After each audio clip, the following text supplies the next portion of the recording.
Vegas Take, Sharp and Shapiro. Glad you could join us. Chris Wynn in studio as well. Always a luxury when you could speak to UNLV greatness. So our thanks to Anderson Hunt for taking some time to join us. If you missed that interview, we will post it on our social media at the Vegas Take, whether you like it or not. So we will post that audio. You know what else is a luxury, JD? To have someone in studio that has won and lost, what, $500,000 pots? It's I would literally have a heart attack right there if that happened to me. But joining us in studio, he's been on the show before. Lucky to have him in studio. Matt Berkey, Sile 4Y Academy, one of the biggest cash game players around on the planet. So, Matt, appreciate you coming in, my man. How you doing? I appreciate you guys having me. So we were just off, not on the air. We were talking a little bit about Phil Ivey, and we were talking about Derdwan and all these guys. And some of these guys, I know it's speculation, but some of these guys, the money they owe to certain people in other countries. And it's wild because when we mention these big poker player names like Derdwan and Phil Ivey, I don't think the general public really understands that some of these guys are in some debt. They owe people a lot of money. I mean, is that fair to say? Is that the poker world in general? I mean, there's a lot of people that are in debt. Well, I don't know if debt's necessarily the right way to quantify it. Most people just once you start playing a certain stake level, you just can't, as an individual, have enough money. It's just not feasible, right? Like, we were talking about games where the swings can be anywhere from like $1 million to $10 million in one session, right? Like, your risk of ruin is so high if you're $100 millionaire, let alone anything less. Mm-hmm. So most of anybody playing nosebleeds is taking a backing in some capacity. It's just like starting a small business. And I was going to ask you about that because I was actually talking to somebody about you today, and a professional poker player, and I don't think he'd mind me saying this, and he said, yeah, I know Matt, and he said, Matt has a billionaire backer. And I said, okay, well, I will ask him about that because I don't know. Sure. It's hearsay stuff, right? Is that true? Not a billionaire, and I don't have a backer currently. I was backed by some very wealthy people, and effectively it was a lot of volatility, and it didn't matter to them. So they lost interest over the years, where it was a lot of volatility for 5 years, but the net return was just whatever. To them. To me, it was life-changing. So this is all your own money now? Everything that you do? Yeah. Tournaments have always been all my own money, and I've always had some skin in the game in the cash games. But yeah, if I'm playing nosebleeds now, I probably just sold action to that specific game. Chris, I think you should back Matt in the 2-4 game at the Orleans. I think you should give him $100 per session. You'd have a lot of leeway there. There's no question. I think he'd make at least $8 an hour. I think it would be well worth the backing. Anyway, no, but that's cool. I mean, there's nothing wrong with being backed. Obviously, sure. That's fine. I'm just. Some people spread rumors and say different things, so I'm just trying to understand what's going on here. Okay, so I hate to bring this hand up again because I think I brought it up last time, and you probably know which hand I'm talking about, where it's one of those TV hands, cash game, where you have pocket kings and your opponent has pocket aces. And how much was that pot again? I hate to bring this up. It's like $400,000. To the average person, I lose a $400 pot on flipping tables. I mean, JD could respond to that, right? I mean, I do. Yeah, I've seen this happen several times. What goes through your mind? You're a professional, and I understand the generic answer is, well, you have to take every pot as it goes. But Matt, this is $400,000. Okay, that's more money than some people make in the course of a lifetime, and you just lost it on a bad beat. What is going through your mind at that point?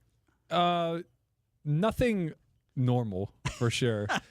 I mean, you're not necessarily jaded to it, but you're programmed to view the broader scope of things. And it's yes, I'm losing a $400,000 pot here, but I've won $1 million pots in the past. I've also lost $1 million pots in the past. You've won $1 million pots. Can you say against who? I don't think it was anybody specific. I could say names, but it wouldn't make any difference to you guys. $1 million pots. What games are those? So these were in 3, 6, 12 no limit games. So when you win $1 million, do you leave the table or do you stay there because you have such a huge advantage because you have so many chips in front of you?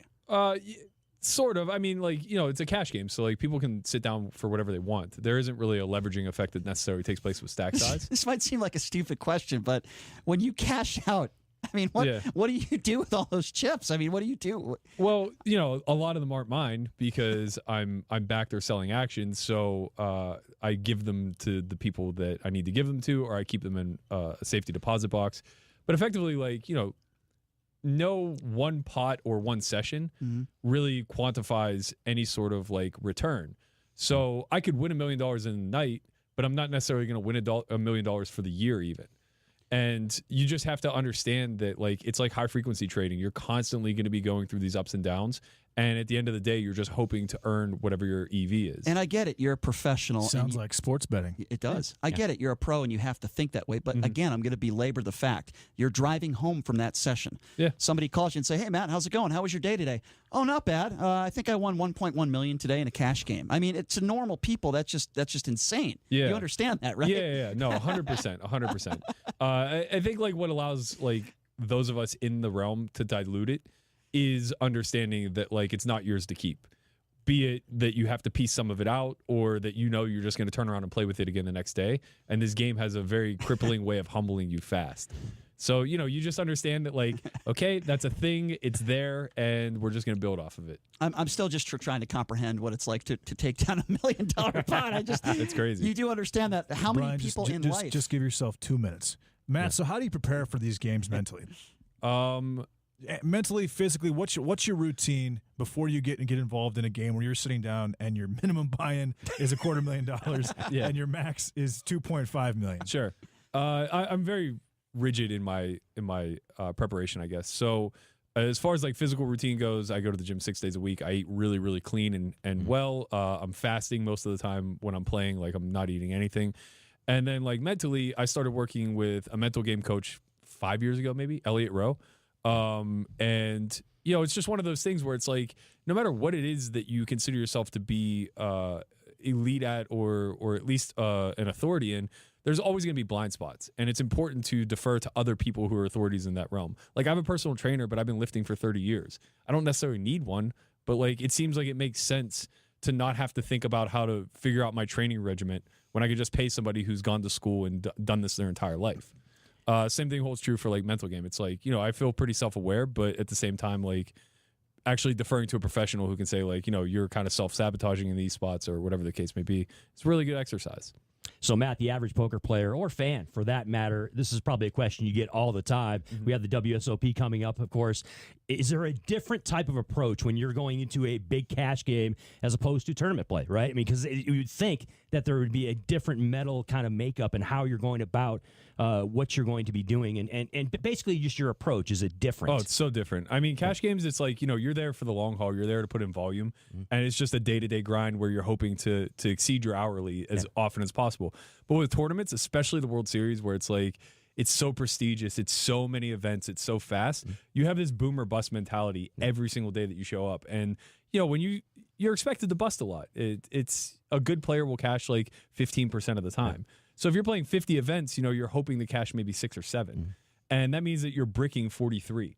And you're just going home day after day after day with failure, like, kind of laboring. Sounds like my life, yeah. Yeah. You're also sitting down at a table, right, in a cash game, and you can size up everybody that you're playing against. When it comes to something like the WSOP main event, we're talking about thousands of players, right? So that has to change things as well, too, right? Yeah, I mean, as a professional, it's like, this is what you've been training for, so you should be pretty good at being able to identify, like, what people's strengths and weaknesses are rather quickly. But yeah, I mean, it's exciting. It's like 8,000 people show up to an event to pay $10,000. That's unheard of. If you're just joining us, Matt Berkey, Solve for Why Academy. We'll get to that in a little bit. We got plenty of time to talk to the professional poker player who's probably won and lost some of the biggest pots in poker history. Okay, so if somebody approaches you, Matt, and says, I want to play you heads up, what is worth your time? How much money does that have to be? Because I would imagine if Chris went up to you and said, hey, Matt, you want to play a couple heads up battles, $20, you probably would deny that.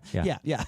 What is the money that somebody has to come up with in a little bag to say, I want to play you heads up? It would be a lot because, like, I wouldn't even enjoy that. Give me a number. Come on, give me a number. It would have to be like 10,000 minimum. Minimum $10,000. Yeah. One heads up match. What would be your rules? How many chips do you get? How much time? How does that stuff kind of work out? I mean, personally, I would prefer to just do it, like, not in a tournament setting, but just a straight cash game setting. Because there's less risk for No, you. not even that. Just I feel like my edge is being deep stacked and being able to play post flop. So if we played something like, 25-50 with a $10,000 buy-in and you can reload anytime, that would be a lot more interesting to me than, like, a $10,000 freeze out where the blinds escalate and winner takes all. This feels a lot to me like Brian is trying to get me to back him. No, that I would not. Setting up a scenario that could play out, right? No, I wouldn't want to do that. This is a question I want to ask you, though. I see high stakes poker and I see some of these TV games. And I think it's fair to say of the 9 players that are at a table, usually 6 or 7 of them are very good. Mm-hmm. Why do professionals want to play in games like that? Is it an ego? Because when there's a lot of weaker games out there, I would imagine. When I used to watch high-stakes poker on TV all the time, some pretty good poker players in those games. Sure. Why Why would you choose those games? Is it just ego? I don't understand. Well, I mean, think of it this way: if say for instance you're playing a game like 200, 400, no limit, and you're one of the weaker winners in the game, and you're making one big blind an hour, so you're still making $400 an hour. That's pretty good. You would have to be the best 10-20 player to be making $400 an hour, and there isn't a whole lot in between. So as long as you feel yourself to have some sort of quantifiable edge, there's really no reason not to sit any lineup. Fair enough. I'm going to try to quantify poker in the easiest terms that you will probably disagree with, and that's okay. Sure. This is my poker, what I tell people, and you have 30 times more experience than me, but I think there's bad players, average players, and good players. I think a bad player, and I'm talking cash games, a bad player will maybe win 1 out of 10 sessions. They don't know how to slow down. They don't know how to play their hands, so on and so forth. They're just bad players, right? They don't know how to play their hands. Then there's average players. Maybe they'll win 6 out of 10 sessions, maybe. But they really don't know how to adapt their game to other players, and they just play tight, and they just play their cards. But in weak games, and I'm talking in weak games, I'm not talking about the games you play, they'll win because they're patient and they wait. So they'll win more than they lose, but not a lot. Average. Good players that are able to switch up their game, adapt their game, buy pots when you need to bet when you need to bet, take advantage of weak players. Just mix it up. And I feel like any of those good players can win the main event in the World Series of Poker. I certainly believe that an average player has a chance to win the main event. Do you think I'm oversimplifying poker?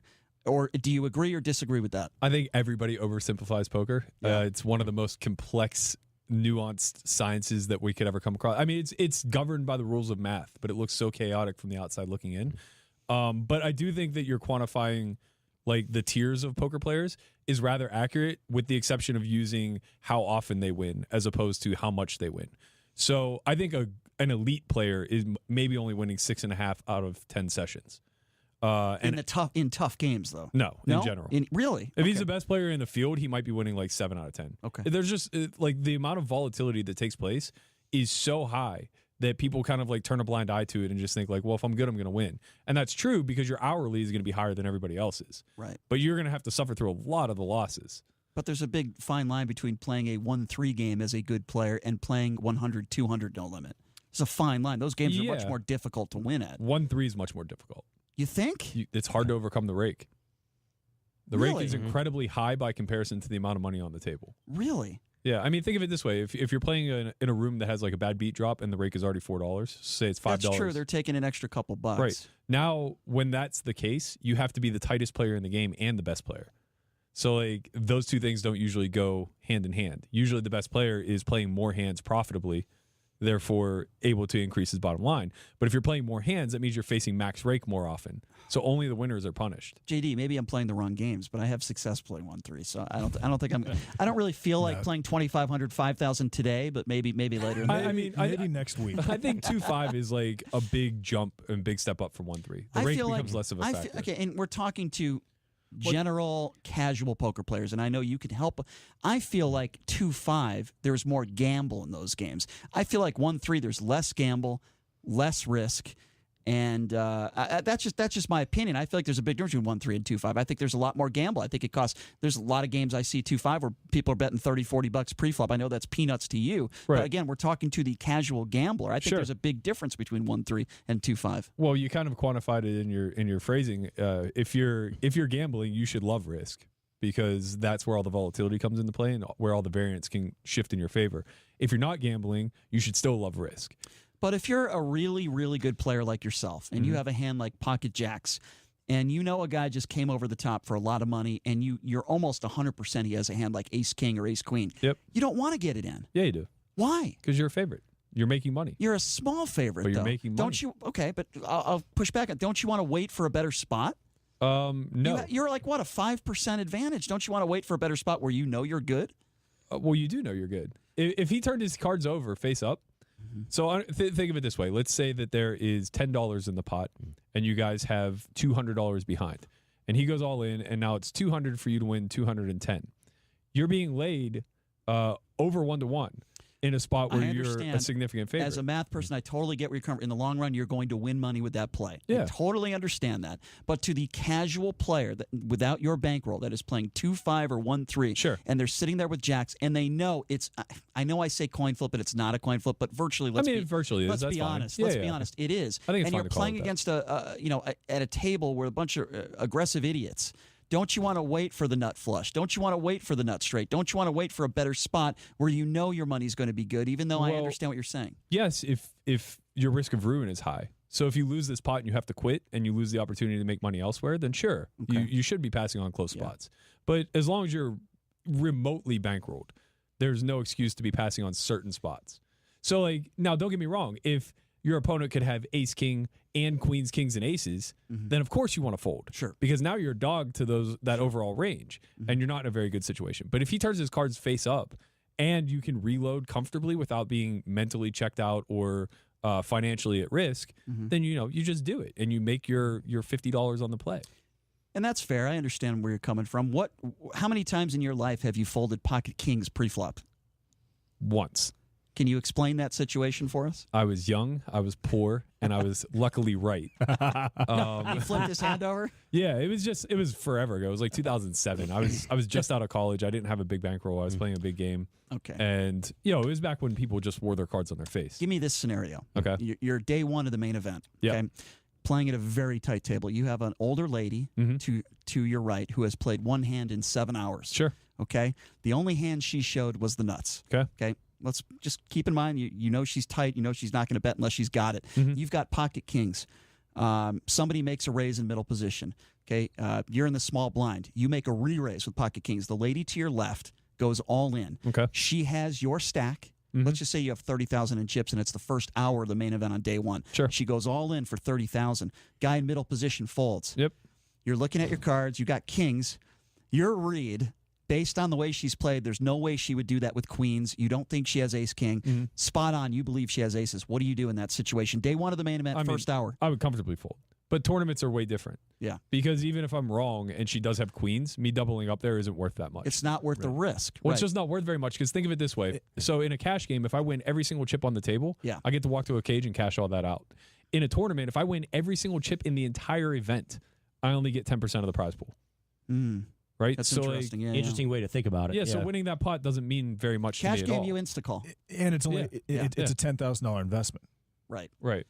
Right. I'm just because those scenarios happen. Let's be honest, they do happen. I think there's a lot of room in tournaments, especially the main event, which is so special, to forego any sort of scenarios where like you're uncertain of yourself. I do want to talk about solve for why, but I have a couple more scenarios for you. Worst fold you ever made, best fold you ever made in your life. Oh man, worst fold I ever made was probably. I recently made one against Jungle Man. Where I wasn't playing very well the entire session. And He's a known cash player. We've seen him on TV. He's been playing for a while. He's as elite as they get. He raised me on King 7-4, where I had Ace King, and I just folded to the raise. I just gave him credit for a set. I thought he was playing very tight, and on the flop in a cash game. Yeah, the game was really big. We were like a $500,000 deep, and I was just getting my brains kicked in. I wasn't playing well. And I just didn't give him credit for having bluffs, so I just mucked, and he had like, I think he had like 8-9. He showed it. Yeah. See, you don't. If you're a pro, you probably don't want to show your bluffs very much, right? Unless you want to get the table on tilt, and then you want to show an image of being reckless. Right? I mean, when you see someone like me making that kind of fold when I'm not known to fold, and you showed your cards. No, but like he knew that I had a good hand, and it's just like very evident that that's an emotional fold. Turning the knife a little bit is probably a good idea. Have you ever done that with Phil? No. No, you've never. I love it when they do that with Phil. Okay, so the other part of that question was, what's the best? The best fold I've ever made? Yep. Oh man. Funny, I don't remember folds very, very much. I remember calls a lot better. Oh, actually, I will say, and this could actually qualify as the best and the worst fold I've ever made simultaneously. With 42 left in the PCA 10K main event this year, I folded 9s full on the river on ace 9, king jack, where 2 spades were on the flop, and the river was the jack of spades. And what did you have again? I'm sorry. I'd pocket 9s. So you flop a full house, 9's full of aces. Flop a full house. I check raise. Holy smokes! Turn was king. I check call. You check raise because you knew he had an ace, or you thought 100% he had an ace. Well, in my head, 100% he had an ace. And you were right. Or he had a flush draw. But either way, like, right. I was in a good scenario. But then it came, king on the turn, jack on the river. And basically the way that it all broke down was I checked the turn and he bet, and I checked the river and he bet again. And he just really shouldn't be betting hands that aren't full houses at that point because I can't really call with worse. So it felt like the best fold because there's 17 combinations of hands that beat me, and I only beat like 1 or 2 that he could potentially have that are worse, which are flushes. So I comfortably made the fold. I was very confident in it. I was still, to this day, confident in it, but it was on a TV table, so I got to find out that he actually had queen 10 of spades. That is an unbelievable scenario. Yeah, it wasn't fun. That's crazy. Oh my God, I can't even imagine what that feels when you flop a hand like that and then you're forced to make a decision like that. Well, that's again, crazy. it's a tournament, so it just doesn't matter. It's like when I fold, I still have 50 big blinds. When I call and lose, I have 15. So I just folded, and I was chip leader 25 minutes later. Mm-hmm. Gosh, that's crazy. So with the upcoming World Series of Poker, and what is the best possible thing that can happen in the main event for the sport of poker, or the game of poker? I wish I could say that the main event was that impactful. A woman winning it would be huge. But when Qui Win won it 2 or 3 years ago, we thought that was going to be the end all be all, and it really didn't have very much impact. Like seeing an amateur win it, especially one from a gambling nation in Vietnam, and we just thought there would be a massive influx, but the numbers didn't really change. The high roller scene's changing a lot, like the Triton series that's going on now over at Montenegro. But yeah, I'm really not sure what it's going to take to move the needle in poker, but I do know that right now poker is healthier than it's ever been for like the last 5 or 6 years. Fair enough. All right, if you're just joining us, we are joined by one of the biggest cash game players on the planet, Matt Berkey. I love some of these stories about these big folds and just these big, enormous games that you've played. And so the biggest amount of money that you've ever won in one sitting, I would imagine it was 7 figures, right? Can you share that with us? Yeah, it was 1.6 million. Oh, my God. I hope the IRS isn't listening. No, I'm just kidding. I'm just kidding. I didn't get to keep any of it. So what's the most cash you've ever walked out of a casino with? Well, I mean, like, I just don't. I don't leave the casino with cash ever. That would be insane. Yeah, I mean, it would be stupid, but that's true. But so you have like boxes in there. Yeah, we have safety boxes. Yeah. It's you have to be smart about it. It's like if anybody laid the blueprint for what not to do, it was Doyle. Like growing up through the 70s up until now, being robbed at gunpoint multiple times. It's like, we get to be smarter at this generation. How do you think Doyle, if he was in his prime, would play against you guys today? Because again, here's my opinion, and I want to get your thoughts on that. I think Doyle obviously is a good poker player, but I wouldn't consider, and this is just my opinion, I wouldn't consider Doyle Brunson to be an unbelievable poker player, a great poker player. I think he played in an era where there were a lot less people playing. There were easier games, easier to take advantage of people. Yeah. There weren't guys like you playing back then, or not many. Let's just the parallel is, how do you think Babe Ruth would do in today's modern baseball? You think Doyle was that good back then? For sure. You do? Yeah, he was innovative. Super Systems absolutely changed strategy as we know it. But along the same lines, it's like now you're dealing with like ultra geniuses in this realm. There are so many people with Ivy League degrees that are capable of doing anything, and they're choosing this game to try to figure out. There are rocket scientists and people like Ike Haxton and Seaver who were roommates at Brown together. It's like, these guys are another level of genius that it's very difficult for somebody like Doyle to keep up with. And that's not saying that he's not above average intelligence. Of course he is. It's just he learned a lot through osmosis, like just feeling it out and arriving at conclusions of like what worked through pattern recognition. What about Stu Unger? Your thoughts on him?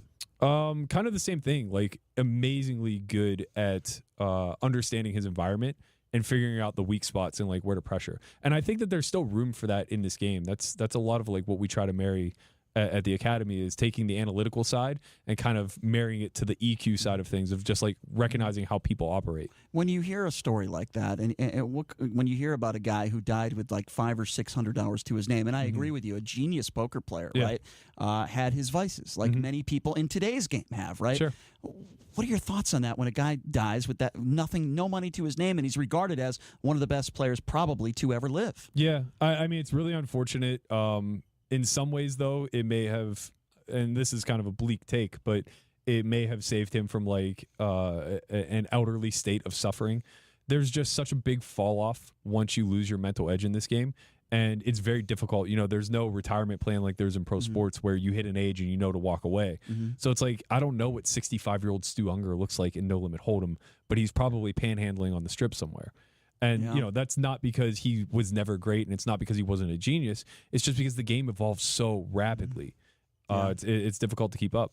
As good of a poker player as he was, I thought the movie was just that bad. It was terrible. I think it was Michael Imperioli who played Christopher Moltisanti in The Sopranos. It was one of the worst movies I've ever. That could have been such a great movie with the right cast. Mr. Miyagi was in that movie. By the way, it still could be a great movie because his story, and I think Stu Unger would do. I mean, he was what was it, like 170? Yeah, probably. I mean, he would get wasted and high and have hookers, and he would win everything he got into. Sounds like a typical Saturday night for me. He would go broke, get a backer.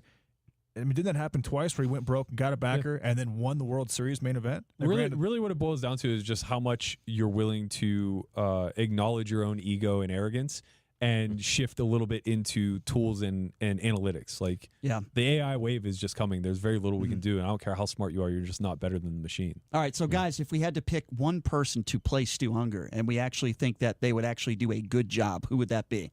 You have any takers here? I would take Matt Berkey. I would take Ike Haxton. As a current player, really? Yeah, for sure. Interesting. Is it true, though, when you hear those stories about Stu Unger, how he used to throw cards at the dealers and swear at them and call them awful names? I would imagine there's nobody in the game I hope that nobody in the game does that today. There's nobody known. There are a lot of very wealthy recreational businessmen who take a lot of liberties because they can. Craziest thing you ever saw at the poker table from a player, and I'm talking about behavior. I'm not talking about the way they played a hand. Okay, so this is more funny than rude, but I lost a $1.3 million pot where I got it in with pocket kings on a king, queen, jack board. With the king, queen of spades, and I was against jack 10 of spades. So it was like king, queen, jack, deuce with king, queen of spades. We got it all in for like 700,000 each or 600,000 each, something like that. And I go, do you want to run it twice? Which means that we're gonna run two rivers and chop if one wins each. Sure. And he goes, I don't know, I have a pretty good hand. I go, I have a really good hand. I table my hand and show top set. And he goes, oh, my hand's not very good anymore, and shows jack 10 of spades. He goes, one time, ace of spades on the river for a royal flush. Gets out of his chair, throws it backwards, starts high-fiving me, saying, hold on, I need to take a picture of this. So here I am losing the biggest pot of my life. Oh, man. And I just have to like suffer through this guy taking a picture of the royal. Talk about taking the knife and twisting it. That's just so over brutal. $1 million pot. Yeah. He on a flush draw. He hits a river while you have a set. Was it top set? Yeah. Top set, and you figured he was on a flush draw, and that's why you wanted to run it twice to lower the variance, right? Yeah. It makes sense to me. So he hits the royal, and then he starts high-fiving you. Oh, he was just so lost happy. 7 figures. He was so happy. I don't mean to laugh at that. That is brutal. That guy deserves to be punched in the face. Yeah. Oh, my God, it's terrible. This is why I say I don't ever leave with the money. Like, it's almost like somebody at the World Series of Poker making some fun at somebody's haircut after sucking out of the river in that game. He's talking about me. He's talking about me. I did that on ESPN, but anyway, nobody cares about that.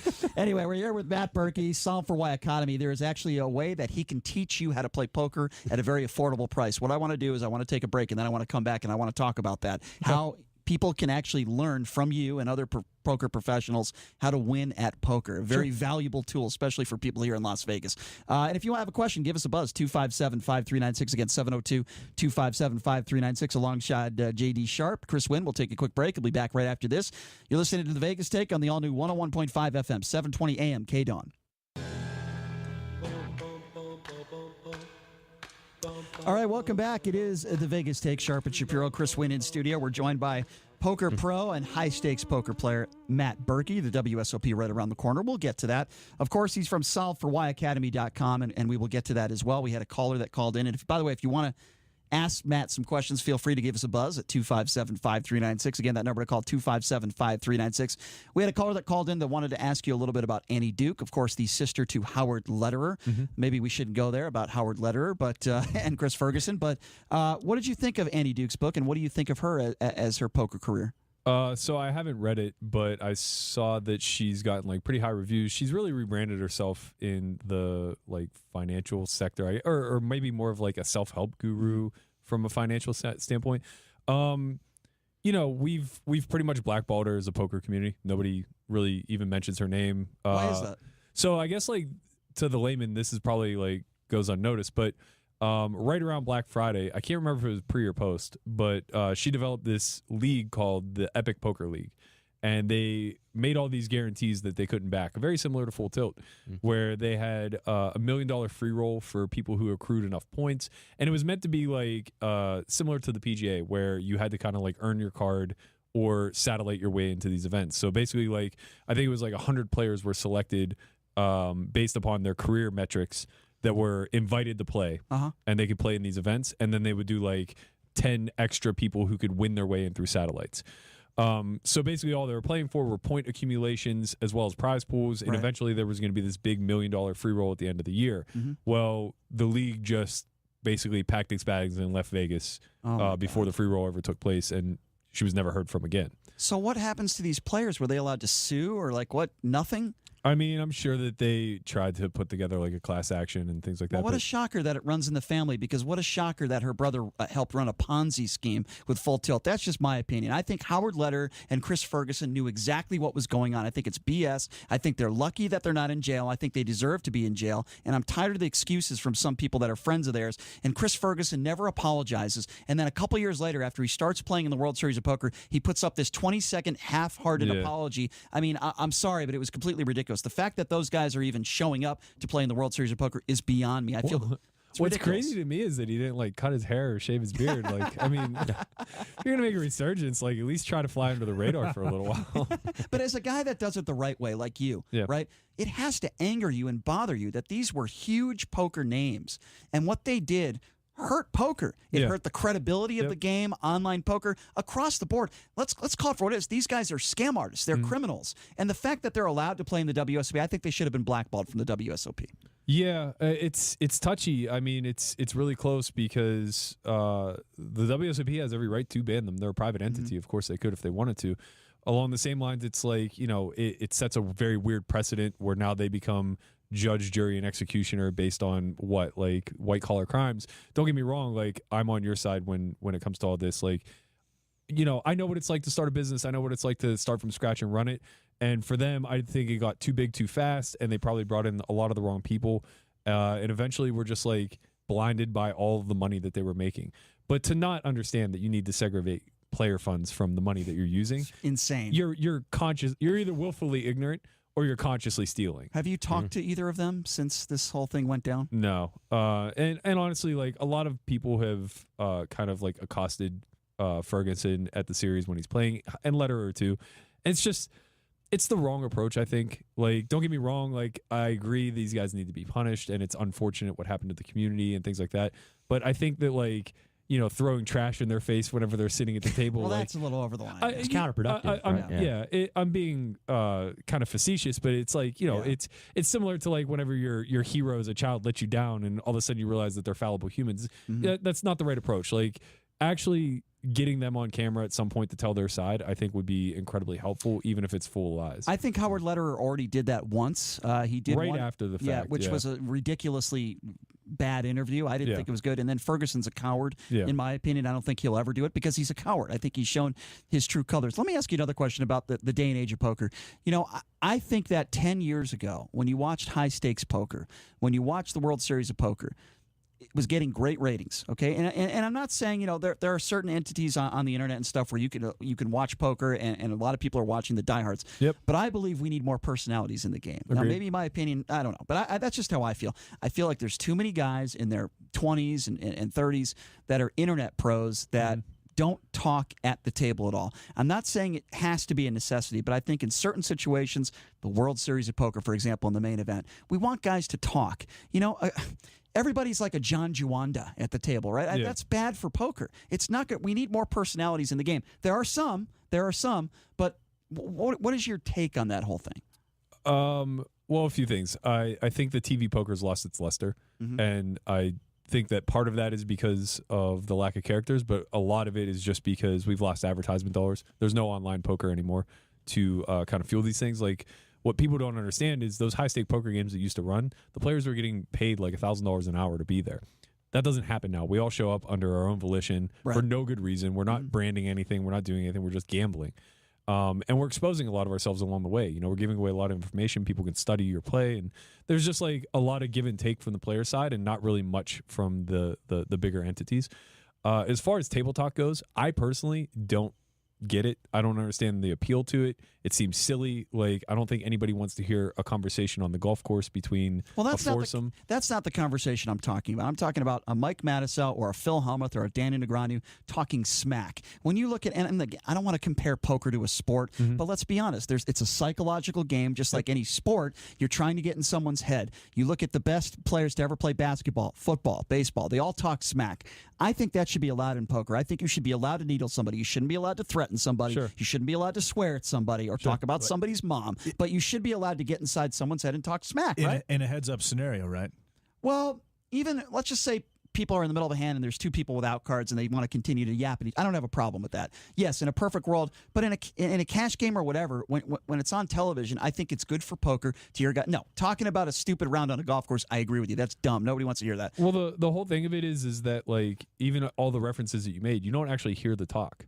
Right, you just know that it's taking place, and I think that that's fine too. But the way I view it is similar to like the WWE.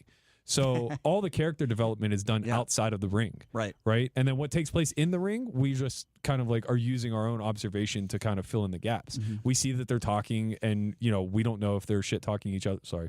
Or if they are kind of going after one another in a way where they're choreographing the moves, and we don't care. We want to be willfully ignorant in that instance. But when you look at the highest, YouTube videos of poker, it's usually Phil Hellmuth blow up, right? It's usually Mike Mattisau blow up. It's usually not, wow, what a great look at that play he just made. Yeah, that's just or Brian Shapiro. Aces against kings. That was against Kevin Saul. Kevin Saul. But now you're asking for emotion to be reinserted into the game, and I just don't think that evolution or de-evolution can take place.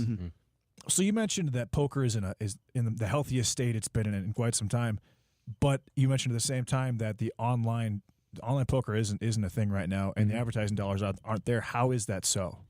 Well, I think that basically, like, 5 to 10 years ago, whenever poker was in its boom phase, a lot of the money was young money. So it was a lot of 20-somethings that were getting very wealthy very quickly and very loose with that money. And that's why the ecosystem flowed very, very well. Now a lot of those kids have grown up, and the ones who have made it have stood the test of time to actually accrue some sort of wealth. So with things like cryptocurrency, with things like just stocks being a little bit more stable, housing markets, whatever, there's been a lot of room for that generation, my generation, to actually accrue some sort of sustainable wealth. And then on top of that, we've all gotten a lot better at the business side of things. So we understand that there are a lot of 100 millionaires and billionaires who are interested in this game, want to play for fun, but also want a sound investment.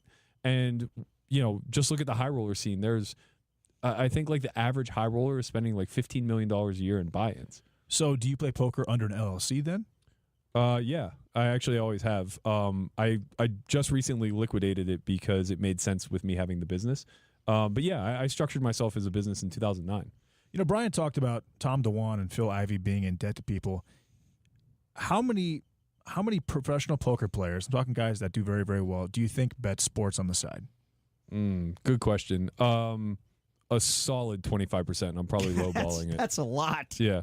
I mean, like, to the point where they're smart about it. Like, there's a certain networking effect that takes place where they'll just bet amongst each other vig free rather than actually taking it to the sports book or whatever. So like they can get more money down this way. They can avoid the charges of the books themselves. And it's really easy to do. It's like when you're talking about the high stakes community, say that there's 400 or 500 people in it. It's easy to get into a chat group of sports bettors of 50 that are looking to lay action one way or the other. And then, you get to do it with no juice. So, Matt, you brought up the crypto, of course. We think about poker players, and we think that's their entire life. That's all they're focused on is just the game and getting an opportunity to expand and kind of learn the game. But with you and with, I'm sure, a lot of other young poker players, there are other aspects of your life that have become extremely important. And what type of business ventures, what type of opportunities have you gotten as a result of poker and also just because of your own personal interest? Sure. Yeah, I mean, honestly, I think poker is like one of the best networking things that I've ever stumbled into in my life. It's crazy that I can like go through my phone and just pluck out 500 or 600 millionaires. Yeah. It's like that's a big thing. If you ever have good ideas or whatever, there's usually somebody to pitch them to. For me, I guess like I'm really interested in what I'm doing at Solve for Why, like just building a problem solving type business. I'm actually going to do my first keynote speech in June, which just came randomly from a blog that I'd written that they saw and liked and decided that they wanted me to be the guy. So like that stuff interests me, basically figuring out like practical ways to create holistic solutions for bigger problems.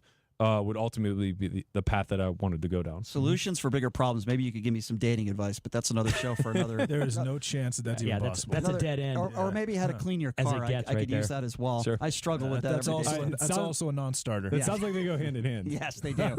I want to talk to you about Solve for Why Academy. Okay. And that's a big part of what you're doing now, being able to teach the novice poker player how to play the game. So, so for people that are unaware of what this is, give us the rundown and how can people get involved? Sure. So effectively about 3 years ago, I just kind of understood that though there was a lot of training metrics in poker, there wasn't a very clear-cut path for the person who played live specifically. And, you kind of mentioned it earlier, there are a lot of geniuses in this game, and there's a big separation between the online realm and live. So I just decided that, this has been what I've been doing for 15 years. I'm passionate about it. I enjoy teaching. I think I can create a very good curriculum that can help people kind of understand their environments better while still learning the math alongside of it. The way I framed it out was basically just like, rather than examining a problem from what is the problem and how can I solve it, let's get a little bit broader and a little bit wider scope and say, like, why does this problem exist? So the example I like to use is people often say, like, I don't know how to play jacks under the gun. So they're identifying, like, the problem is I'm not good at playing jacks. How do I solve this problem? And you're never going to arrive at the answer. Because whether I tell you to fold jacks all the time or to do X, Y, or Z, depends on the circumstance. Yeah, there's way too many variables, right? And it's impossible to predict. I don't mean to interrupt, but when you said there's a problem, I'll solve it. You do sound a little bit like Vanilla Ice. That's all I was going to say. Yeah, sure. I'm sorry. Go ahead. Right. But so like, the reality is like there is no fix there, right? There's no Band-Aid. The game is too nuanced and deep for that. So instead, we want to look at it and say like, well, why are you having a problem playing jacks under the gun? Because it's probably not jacks. You're probably not good at playing any hands under the gun. And then we can start to understand like why. Well, you're playing too many hands. And now all of a sudden we arrive at a holistic solution that allows you to look back at that micro slice that you were already examining and say like, oh, jacks is no problem because now I understand how to play all my hands from under the gun. Sure, and I know this is generic, but I'm just giving out the way people would play pocket jacks. It's based on circumstance.